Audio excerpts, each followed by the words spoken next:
نسخ کا مطلب کیا ہوتا ہے پہلے یہ سمجھیے. نسخ اپنے لغوی معنی کے اعتبار سے، لٹرل میننگ کے اعتبار سے اس کے دو معنی ہیں.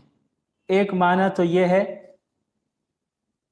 کہ کسی چیز کو نقل کرنا، یعنی آپ نے کسی چیز کو یہاں پر دیکھا، اسے دوسری جگہ پہ نوٹ کر لیا، دوسری جگہ اسی چیز کو نقل کر لینا، لکھ لینا، اس کے لیے بھی نسخ کا لفظ استعمال ہوتا ہے.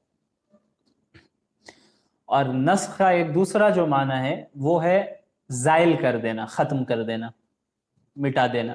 شریعت کی اصطلاح میں نسخ کسے کہتے ہیں؟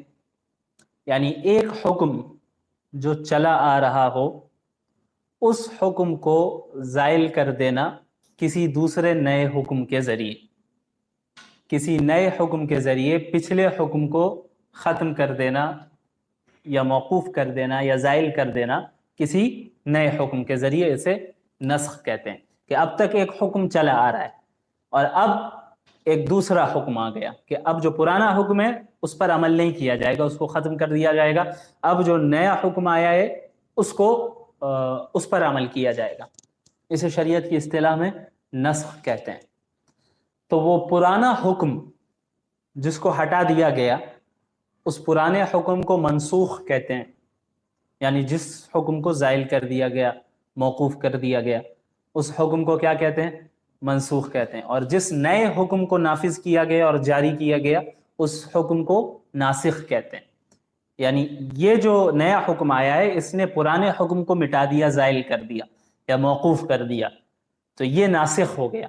اور جس حکم کو موقوف کر دیا گیا یا جسے روک دیا گیا، ختم کر دیا گیا، اسے منسوخ کہتے ہیں. تحویل قبلہ کا معاملہ پیش آیا تھا. تحویل قبلہ کے متعلق آپ لوگوں کو معلوم ہی ہے کہ پہلے بیت المقدس کی طرف مسلمان رخ کر کے نماز ادا کرتے تھے، تو پھر حکم کیا آیا کہ اب کعبہ کی طرف رخ کر لو، مسجد حرام کی طرف رخ کر کے نماز پڑھو. تو پہلا حکم کیا تھا؟ بیت المقدس کی طرف رخ کر کے نماز پڑھنا. اور پھر نیا حکم کیا آیا کہ اب مسجد حرام کی طرف رخ کر کے نماز پڑھو. تو یہ نیا حکم ناسخ ہے، پرانا حکم منسوخ ہے.